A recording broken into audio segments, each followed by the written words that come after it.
Бүйік Ватан соғышы тамамлануға 75 ел вақыт өтіп кетті. Бүгін инде қан құйғыш еллар турында жеңу бейрәме һәм һәйкәлләребез генә искә төшереп тора. Бу уңайдан тарихи вакыйгаларны мәңгеләштерү һәйкәл, обелиск, стелла булган авылларны бәхетле дияргә мөмкин. Димәк, аларда хәтер яши. Хәтер яшәгәндә батырлыклар да онытылмый. Районыбызның Яңа Күктау, Иштирәк, Дөмей авыллары халкы да сугышта һәлак булган авылдашлары исемен мәңгеләштерү максатыннан дан обелисклары, һәйкәл булдыру идеясын күтәреп чыккан иде. 8 май көнне истәлекле урыннарны ачу тантаналары узды. Чарада район хакимияте башлыгы Илдар Мустафин, биләмә башлыклары, ветераннар советы рәисләре халык идеясын күтәреп алып, әйдәп баручы һәм спонсорлык ярдәм күрсәткән вәкилләр катнашты.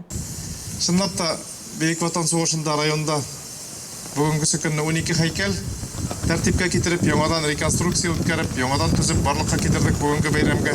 Шушындый һәйкәлләр белән бәйрәмне каршылайбыз. Безнең инде район халкы бик күп көч, бик күп кан, бик күп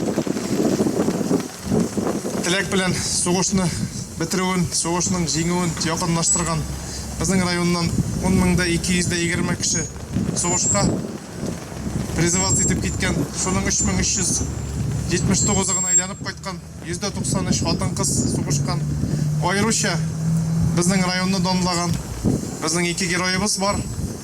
Аның берсе 2 мәртәбә Советтар Союзы герое летчик-штурмовик Муса Гайсин-Ишгәрәев, икенчесе сезнең земляк шушы авылда туып, үскән шушы авылдагы мәктәпне тәмамлаган Абдуллин Анвар Абдулла улы.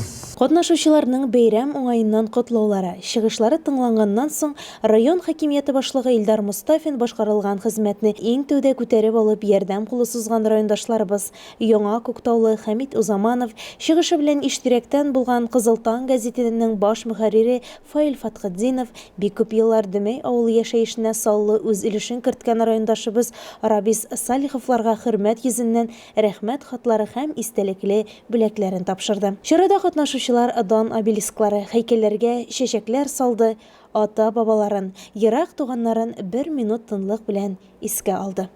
Луиза Шарафутдинова, Илеш телерадиокомпаниясе.